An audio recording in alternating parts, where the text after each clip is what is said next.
देश आज बुराई पर अच्छाई की जीत का पर्व विजयादशमी मना रहा है। आज का पर्व यह संदेश हमें देता है कि बुराई कितनी भी भयानक क्यों ना हो, एक न एक दिन वो अच्छाई से जरूर पस्त होती है, परास्त होती है और ऐसी ही बुराई बनकर दुनिया के नक्शे पर दर्ज है एक देश। उस देश का नाम है चीन। चीन ने पूरी दुनिया में तबाही का वायरस बांटा। उसकी विस्तारवादी नीति के लिए चीन पूरी दुनिया में कुख्यात है। मगर आज विजयदशमी के दिन भारत की तरफ से चीन को सख्त संदेश दे दिया गया है। सुन लो चीन ध्यान से।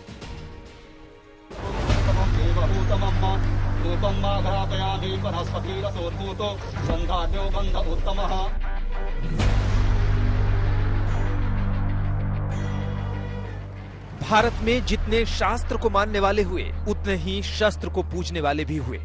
असत्य पर सत्य की विजय गाथा लिखने वाले राजा राम हुए, बुराई के प्रतीक को भस्म करने वाले रघुनंदन। आज विजयादशमी के पर्व पर विश्व गुरु से चीन को संदेश जा रहा है। देखिए इन तस्वीरों को। दार्जिलिंग के सुकना में रक्षा मंत्री राजनाथ सिंह वॉर मेमोरियल में शस्त्र पूजा कर रही हैं।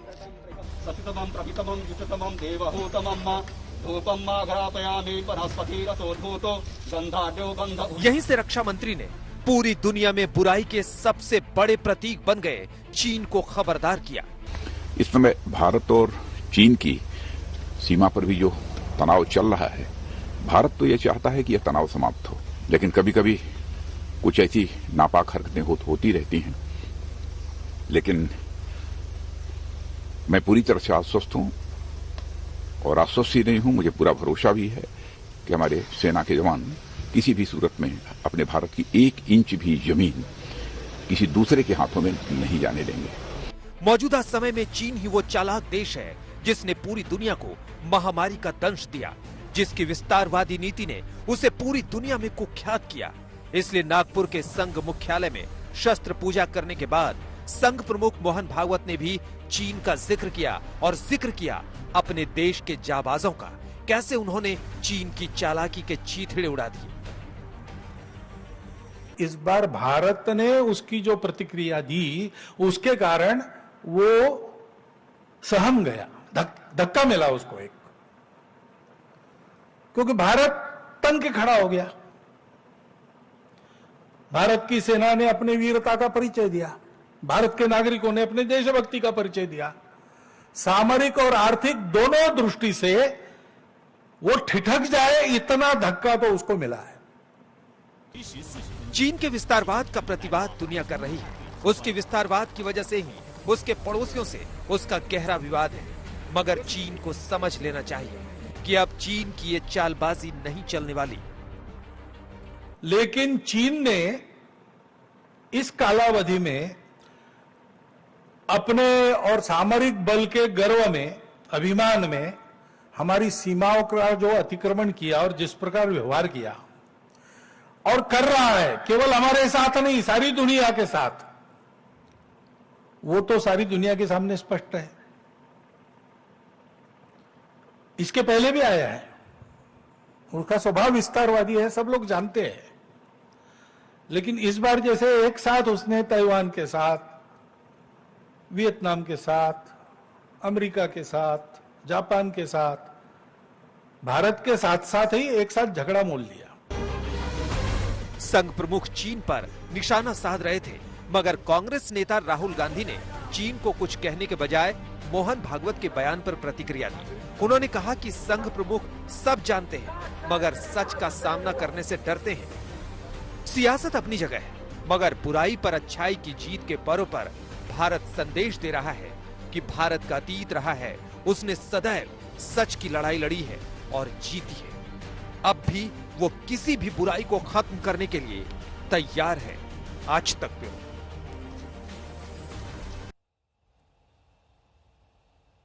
चर्चा करने के लिए हमारे साथ इस वक्त कई सारे मेहमान हैं। सुप्रिया श्रीनेत जी, प्रवक्ता कांग्रेस की, के शर्मा जी, प्रवक्ता बीजेपी के, आशुतोष जी, राजनीतिक विश्लेषक हमारे साथ हैं। हमारे साथ major general retired GD Bakshi, lieutenant general retired Sanjay Kulkarni. आप सभी का बहुत बहुत धन्यवाद और स्वागत भी। सुप्रिया जी, आप अवश्य यहां पर मोहन भागवत के बयान पर कुछ कहना चाहेंगी, लेकिन सबसे पहले शर्मा जी, आज क्योंकि बुराई पर अच्छाई की जीत का पर्व है, इसलिए यह संदेश जरूरी था।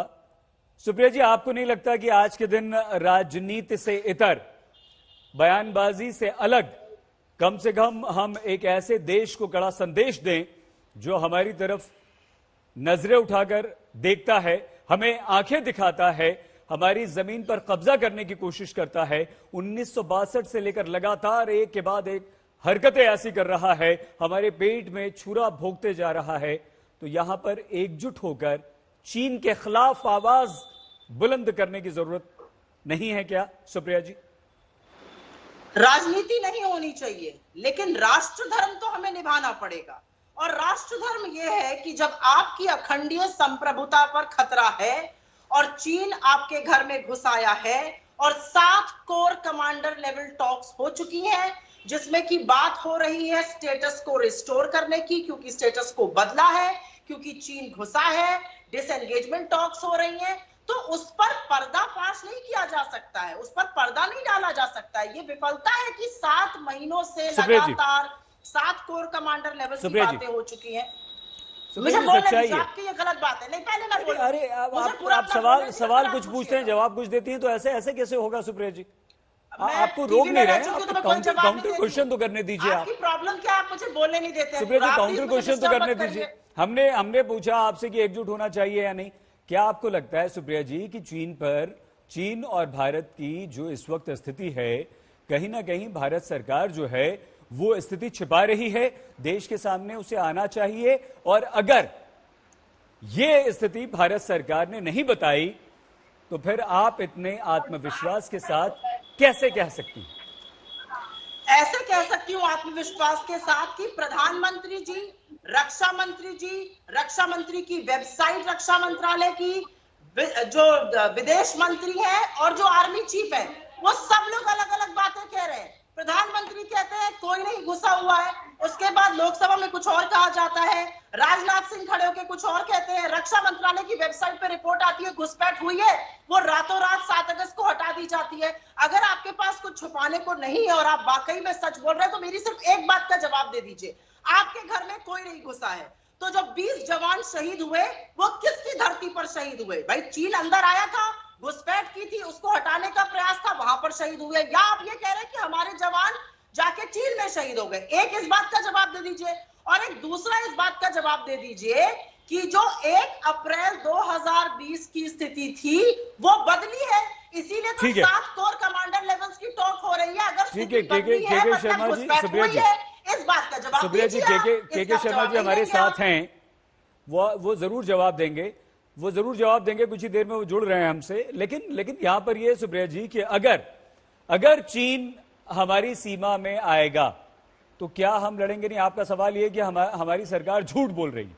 ठीक है, आशुतोष जी आपके पास आए, उससे पहले जनरल बख्शी। मैं एक शब्द बोलना चाहती हूँ, मैं एक चीज बोलना चाहती हूँ, उसके बाद आप जा सकते हैं जी। मेरा सिर्फ ये बोलना है कि ऐसी बयानबाजी से ही चीन को मनोबल मिलता है कि वो बड़े बड़े यूएन जैसी सभाओं में जाके कहता है हमने तो कोई घुसपैठ ही नहीं करी है, हमने तो कुछ गलत किया ही नहीं है, इंडिया अग्रेसर बन रहा है, वो हमें अग्रेसिव बता रहा है। ऐसे ही बयानबाजी से और हमारे देश में काम कर रही है सरकार। हमारे देश में ठीक है, ऐसी बयानबाजी से मनोबल बढ़ता है उसका, लेकिन क्या हमारे देश के जो राजनीतिक दल हैं, हमारे देश के जो राजनीतिक दल हैं वो सरकार पर ही सवाल उठाएं और ये कहें कि हमारी सरकार झूठ बोल रही है, तो क्या चीन का मनोबल इससे नहीं बढ़ता? सुप्रिया जी आएंगे आप एक रिएक्शन सबसे ले लेते हैं। मनोबल तो तब बढ़ता है जब हम उसको क्लीन चिट दे देते हैं। चीन ने कुछ किया ही नहीं, चीन और मोदी जी एक ही भाषा का प्रयोग कर रहे हैं, वो कहते हैं देखिए ना प्रधानमंत्री महोदय कह रहे हैं हम नहीं घुसे, और वो इससे मनोबल बढ़ाते हैं। आप उल्टी बात कर रहे हैं।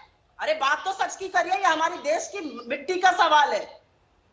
ठीक है, जनरल बख्शी, क्या वाकई आज स्थिति इतनी तनावपूर्ण है कि कहीं ना कहीं सच्चाई हमारे सामने नहीं आ पा रही है चीन और भारत को सीमा पर लेकर सैनिकों के बीच में? नहीं, देखिए जो स्थिति जो पैदा हुई है मई 5 से हमारे चीन और भारत के, वो तो विश्व है, सबको मालूम है क्या हो रहा है क्या नहीं हो रहा।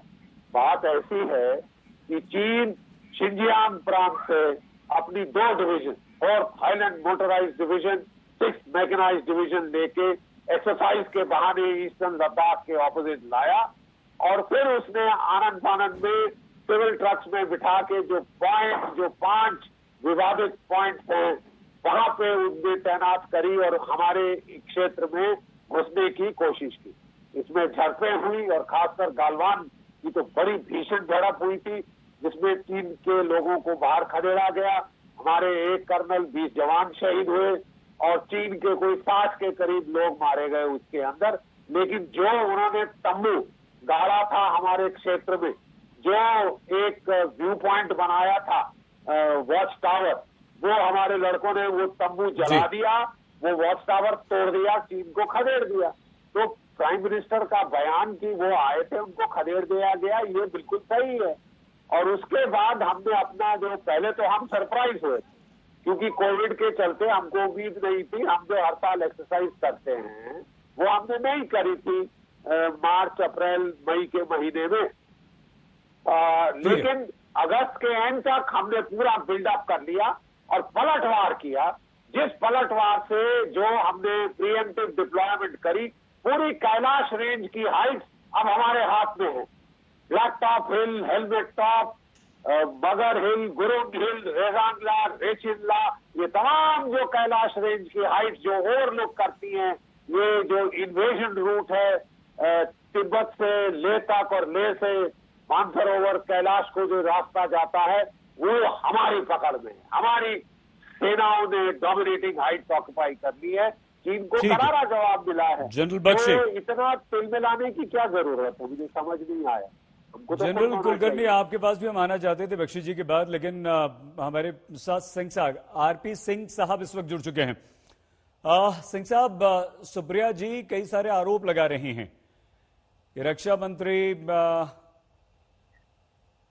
सेना प्रमुख, सरकार की तरफ से हमेशा जो स्थिति इस वक्त एलएसी पर है, चीन से जो तनाव है, उस पर कोई ठीक से आधिकारिक बयान सामने नहीं आता है। 7 बार बातचीत हो चुकी है, उसकी जानकारी सामने नहीं आ पाती है, क्यों? देखिए, जहां तक बातचीत का सवाल है वो मिलिट्री से आर्मी के स्तर पर बातचीत हो रही है। वो पब्लिक डोमेन में आना कोई जरूरी नहीं है, परंतु उसके अलावा देश के प्रधानमंत्री जी ने मीटिंग बुलाई थी, उसमें सारे जो दल थे उनके साथ बैठ कर चर्चा करी, बातचीत करी, ये जानकारी दी कि क्या स्थिति है। हाँ, जहां तक स्थिति स्पष्ट की बात है, बड़ी स्थिति स्पष्ट है कि भारत का एक इंच हिस्सा भी चाइना के पास नहीं है, ये बड़ा स्पष्ट है। अब इसमें बार बार क्योंकि उनको फीड मिलता है, मैं सुन रहा था सुप्रिया जी को, उनको फीड मिलता है चाइना से कुछ बोलने के लिए, वो बोलते हैं। अब उसमें हम रोक नहीं सकते, उनके करारनामे हैं, उनके करारनामे के अंतर्गत जो उनको राहुल गांधी ने साइन किए थे और उनकी कम्युनिस्ट पार्टी ऑफ चाइना के साथ, उसके अंतर्गत उनको बोलना है। उसके एवज में उनके राजीव गांधी फाउंडेशन में पैसे मिलते हैं, उसके एवज में उनको बोलना ही पड़ेगा। अरे आप देखो बहन, मैंने आपको टोकन में सुन रहा था, आपको टोक सकता था, ये अच्छी बात नहीं है। और मेरे साथ डिबेट पे बैठना तो आप बिल्कुल टोका मत करें, आपका मौका मिला आपको पूरी बात कहिएगा। मैं तथ्यों से परे कुछ नहीं कह रहा, ये ऐसे तथ्य हैं जो मेरे बनाए हुए तथ्य नहीं है, ये पब्लिक डोमेन में है कि राहुल गांधी ने चाइना की कम्युनिस्ट पार्टी के साथ। सिंह साहब, हमने आपसे सवाल अपने बारे में पूछा, अपनी सेना के बारे में पूछा, विदेश मंत्रालय के बारे में पूछा, रक्षा मंत्री के बारे में पूछा, लेकिन आपने सीधे सीधे कांग्रेस और चीन की बात यहां पर कर दी। क्या आपको लगता है कि जो स्थिति है और सरकार को जो जानकारी देनी चाहिए, सरकार वो जानकारी पूरी ईमानदारी से दे रही है, देश के सामने रख रही है? इस स्थिति में जितनी जानकारी पब्लिक डोमेन में होनी चाहिए उतनी जानकारी पब्लिक डोमेन में है और वो ठीक जानकारी है, इसमें तथ्यों में कोई गड़बड़ नहीं। मैं कुछ बोलना चाहती हूँ। ठीक है सुप्रिया जी, एक एक रिएक्शन ले लें। आशुतोष जी और जनरल कुलकर्णी हमारे साथ। आशुतोष जी, क्या आपको लगता है कि एक ऐसा संवेदनशील मुद्दा, एक ऐसी बात जो देश की एकता, अखंडता, संप्रभुता से जुड़ी हो, हमारी सीमाओं से जुड़ी हुई है, वहां पर सरकार का यह अधिकार है कि जितनी जरूरत है, जो सिंह साहब बोल रहे हैं कि जितना हमें देश को बताना चाहिए उतना हम बता रहे हैं, जो बातचीत होगी वो गुप्त भी हो सकती है, और क्या आप सहमति कि ऐसा होना चाहिए या सरकार की जिम्मेदारी है कि वस्तु स्थिति से देश को अवगत कराया जाए, चाहे वो कैसी भी हो? आशु जी। देखिए, सबसे बड़ी बात इस पूरे मसले में विवाद कहां पे है? इस पूरे मसले में विवाद यह है कि भारतीय जनता पार्टी और केंद्र की सरकार यह मानने के लिए तैयार नहीं है कि चीन अतिक्रमण करके हमारी सीमाओं के अंदर घुस आया है। सबसे बड़ी दिक्कत की बात यह है। और मैं आज बीजेपी के प्रवक्ता को याद दिलाना चाहूंगा, खुद आरएसएस प्रमुख मोहन भागवत ने अपने बयान में, जो मैंने अभी आपके टीवी चैनल पर सुना, कि अतिक्रमण कर रहा है और अतिक्रमण किया है, दो शब्दों का इस्तेमाल किया। फिर उनका ताइवान और दूसरे इलाकों में भी। इसका मतलब आरएसएस प्रमुख भी मानते हैं कि चीन भारत की सीमा में अतिक्रमण कर चुका है या किया है उसने। दूसरी बात, यही सबसे बड़ी विवाद का मुद्दा है। और मैं आपको याद दिला दूं कि इस मसले पर सरकार को, जिसे कहते हैं अंग्रेजी के, शुड कम आउट क्लीन, साफ साफ गोई से बात करनी चाहिए।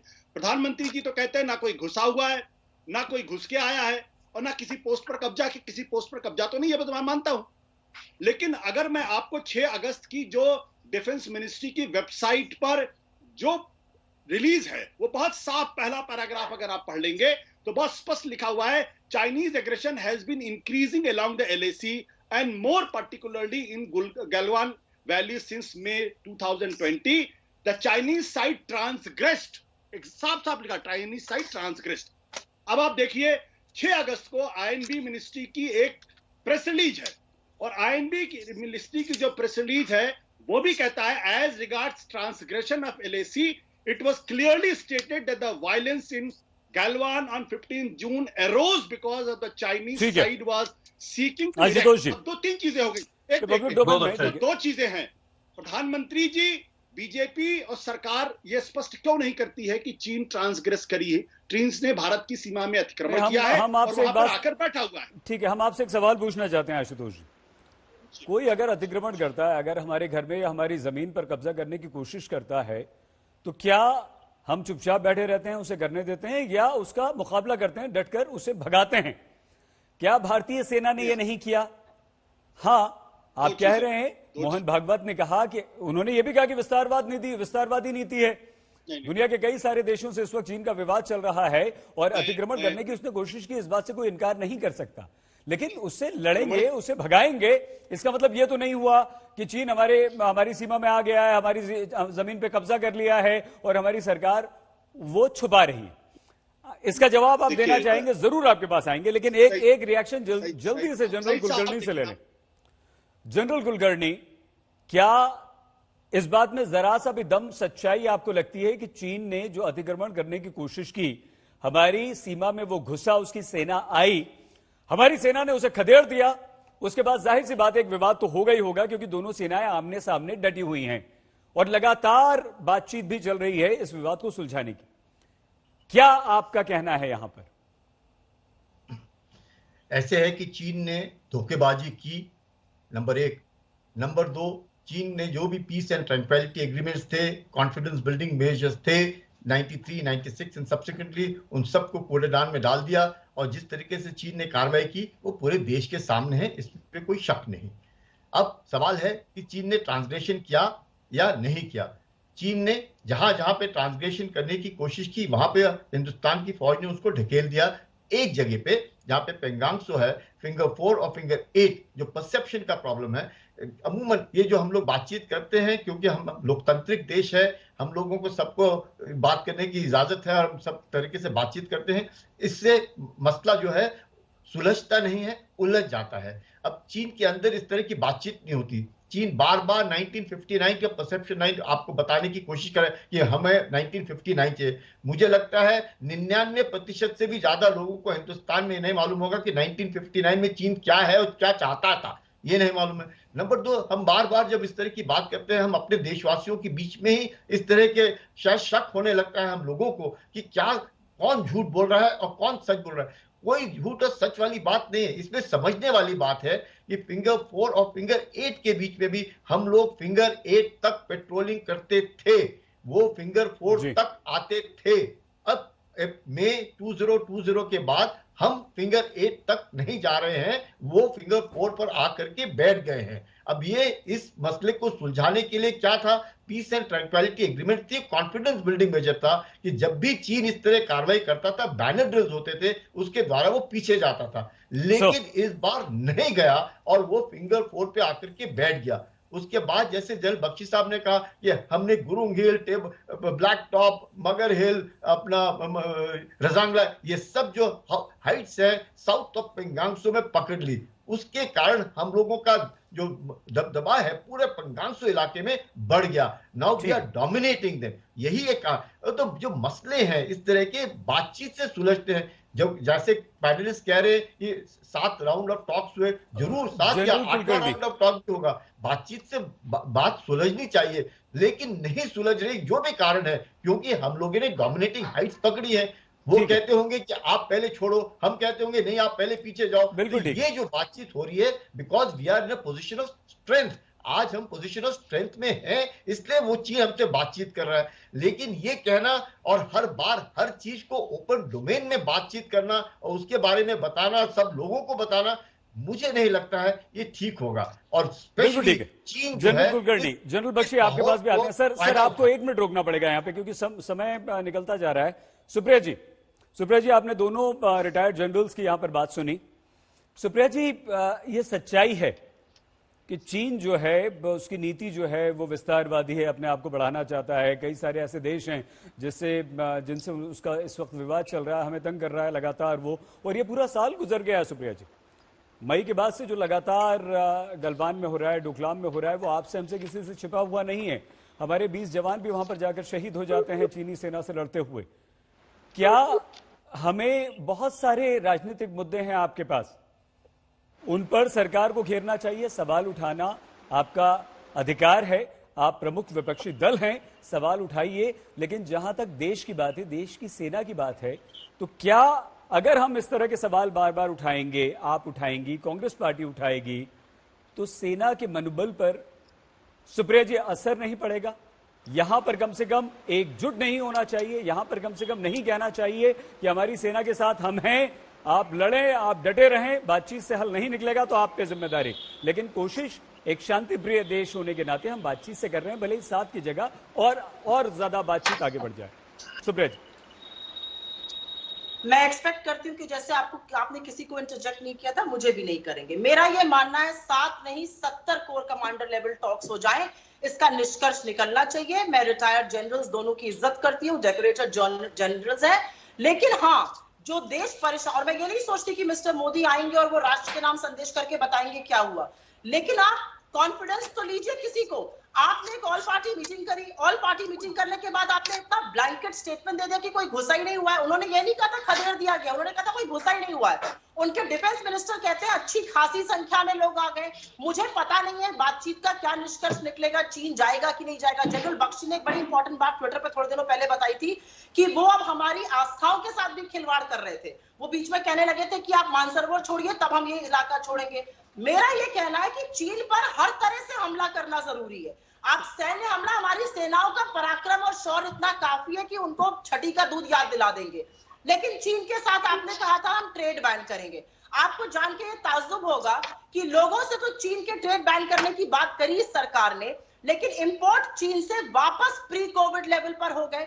चीन के साथ जितना इंपोर्ट पहले होता था दोबारा से होने लगा। चीन से हमने अपने जवानों की शहादत के बाद $750 मिलियन उनके इंफ्रास्ट्रक्चर बैंक से उधार लिए। ऐसा हम क्यों कर रहे हैं? क्यों हम चीन को हर तरफ से नहीं घेर रहे हैं? और मेरा ये मानना है कि चीन हमारा कभी का दोस्त नहीं था।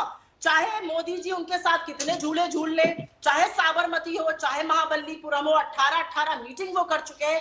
चीन ने देखिए डोकलाम में क्या किया, वो फ्लैश पॉइंट से पीछे हुए, लेकिन उन्होंने पूरे प्लेटो पे फोर्टिफिकेशन किया हुआ है। हमें ये डर है कि चीन दोबारा से ऐसा करेगा। चीन एक दुष्ट राष्ट्र है, चीन की विस्तारवादी नीति है, उससे निपटने के लिए हमें चौतरफा उन पर हमला बोलना पड़ेगा, जो हम नहीं बोल रहे हैं, हम जबानी जमा खर्च कर रहे हैं। ठीक है, चीन लगातार एलएसी पर ऐसी हरकतें कर रहा है जिससे भारत को उसे जवाब देना पड़ रहा है। हम बातचीत भी कर रहे हैं, हमारी सेना लगातार डटी हुई भी है, चीन की सेना को पीछे भी धकेल रही है और लगातार, लेकिन चीन अपनी हरकतों से बाज नहीं आ रहा। सिंह साहब, सुप्रिया जी का साफ तौर पर यह कहना है कि भारत सरकार को, हमारी सरकार को अब कुछ ऐसे सख्त कदम उठाने पड़ेंगे। हम ये नहीं कर सकते कि टिकटॉक और कुछ ऐप्स को बैन कर दिया जाए, पीछे से व्यापार भी चलता रहे, चीन के साथ हम आदान प्रदान वस्तुओं का भी करते रहें और दिखाने के लिए कुछ करते सिर्फ ऐप्स को बैन कर देने से कुछ नहीं होगा और सेना को भी खुली छूट देनी होगी। आपको लगता है कि कहीं ना कहीं हमारी नीति में कुछ कमी है या अभी हमें और सख्त कदम चीन की तरफ उठाने पड़ेंगे? सिंह साहब, देखिए, जितनी खुली छूट सेना को इस समय है, इतनी खुली छूट सेना को कभी मिलेंगे, दोनों जल्द बैठे हैं, आपको बता देंगे।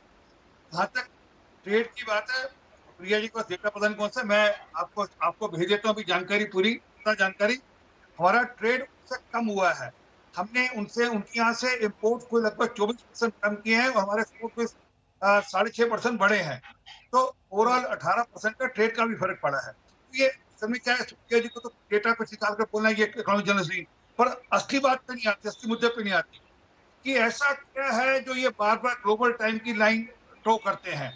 ऐसा क्या है, ये नहीं बता पाते कि जोरावर वोट किसके रहते हुए किसके काल में चाइना हमसे लेकर और इन्होंने क्यों तकनीक की। ये कभी श्याम शरण की उस रिपोर्ट की बात नहीं करते जो अगस्त 2013 में श्याम शरण जी ने मनमोहन सिंह को लिखकर भेजी थी और बड़ा स्पष्टता के साथ कहा था 640 किलोमीटर जमीन हमारी चाइना ने चाली की। अभी 2013 मैं पिछली बात ही कर रहा जो 40,000 किलोमीटर, मैं अभी हाल की बात कर रहा हूँ। तो हमारी तरफ से बड़ा स्पष्ट है।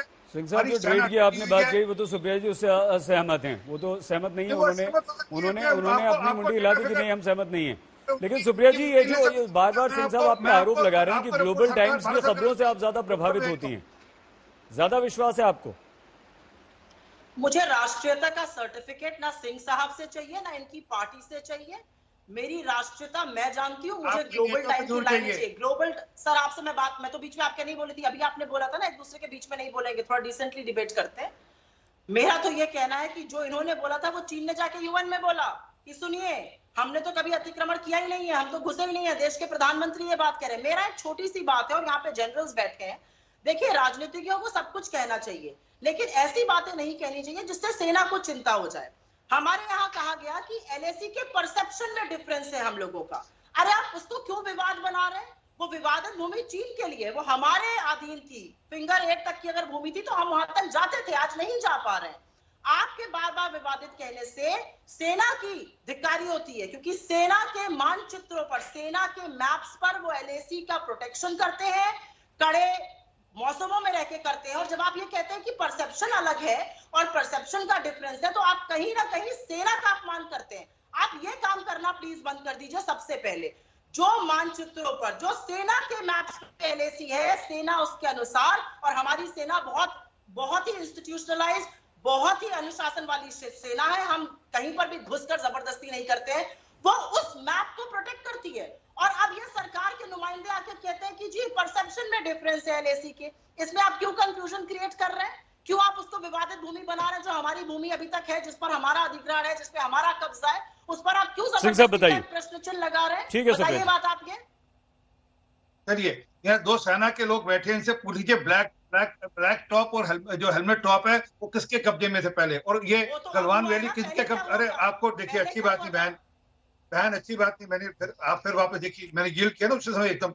तो गलवान वैली किसके कब्जे में थी ये भी बता देना चाहिए, किसके कब्जे में थी गलवान वैली। तो असल में ये सच बताने से डरते हैं। मैंने अभी श्याम शरण की रिपोर्ट की बात की, ये मेरी रिपोर्ट नहीं है, 2013 में श्याम शरण की रिपोर्ट है। मैं भी 1962 पेज नहीं जा रहा।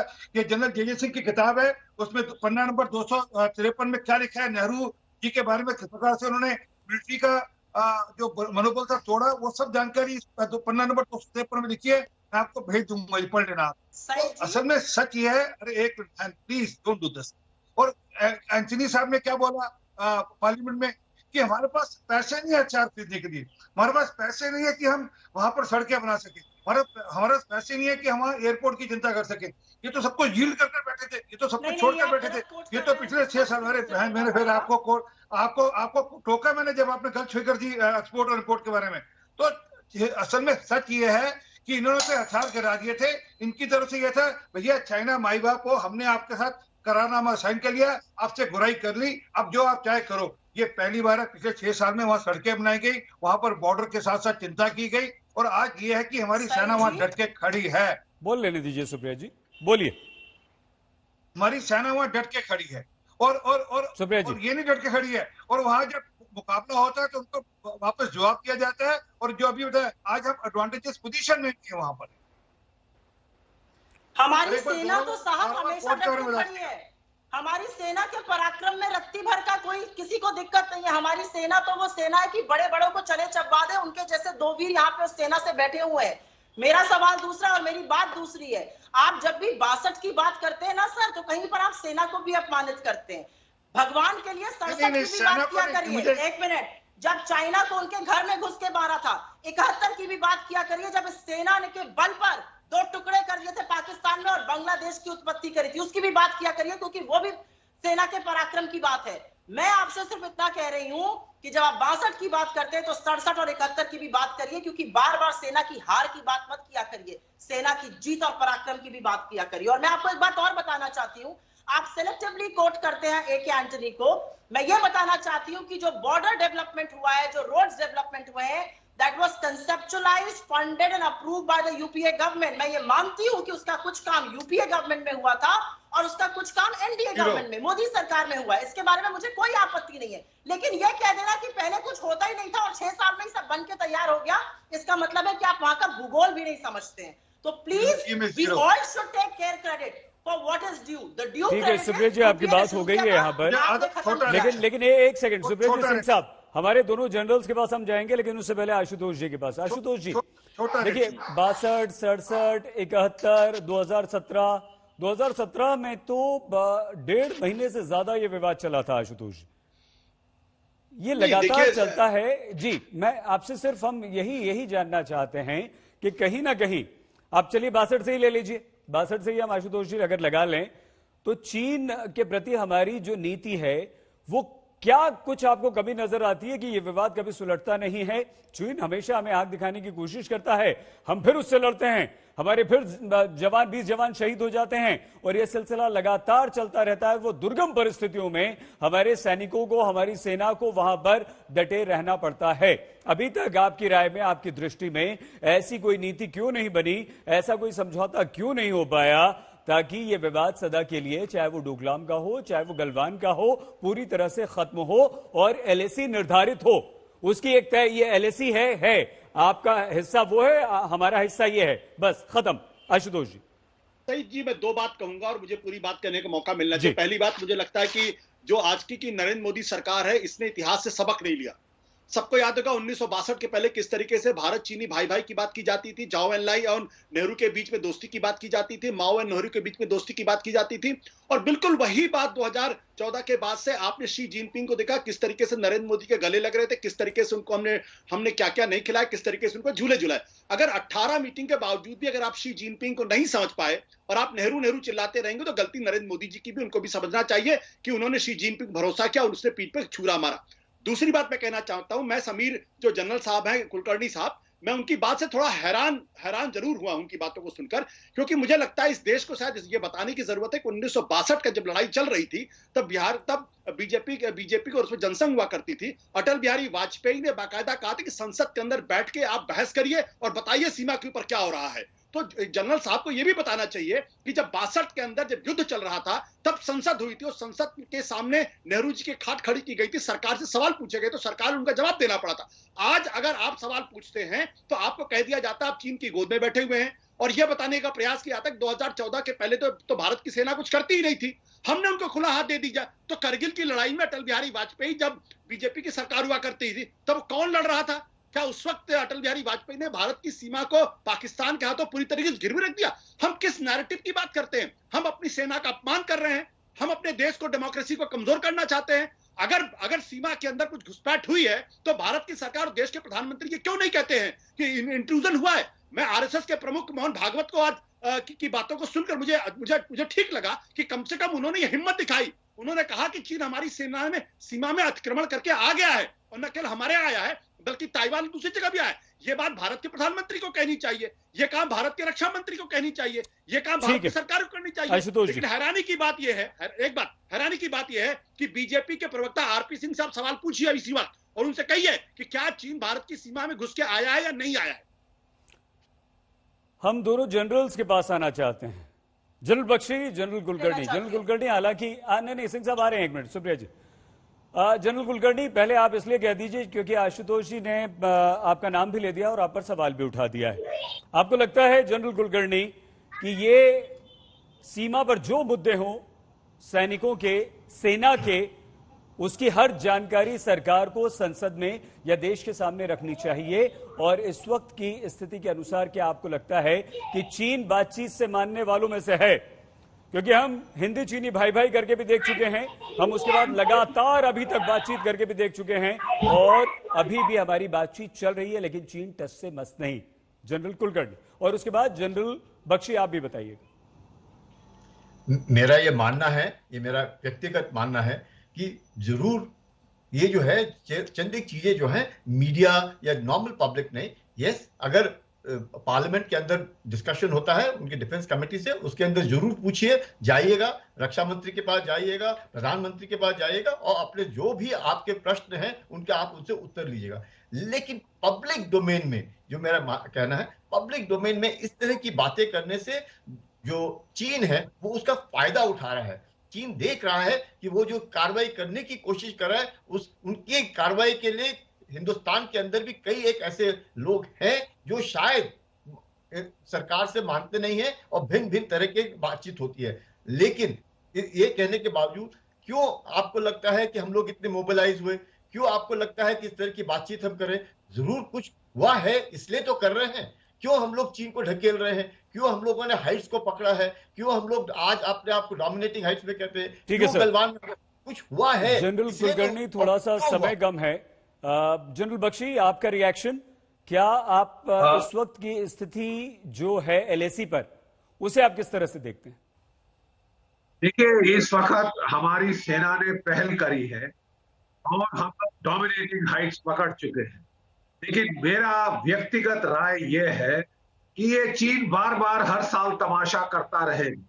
मेरा ख्याल हमको एक बारी काइनेटिक एक्शन लेकर चीन को जता देना चाहिए, जैसे हमने नाथुला में किया था। जता देना चाहिए कि बस बहुत हो गया, तमाशा हम हर साल नहीं सहेंगे। कहीं और चुप के करो, इस साल यहाँ नोक झोंक करो, कहीं और करो, ये नहीं चलेगा। राष्ट्रीय सुरक्षा के मामलों में सारे प्रजातंत्र में जो भी विपक्षी दल होते हैं, एक वो नेशनल कंसेंसस पे आ जाते हैं। बड़े अफसोस के साथ कहना पड़ता है कि वो कंसेंसस नहीं दिख रहा। लेकिन मैं एक चीज जरूर कहना चाहूंगा, मैं 71 का युद्ध और कारगिल का युद्ध दोनों लड़ चुका हूँ। 71 के युद्ध में मैं ऑपरेशन एक्सक्यूज मी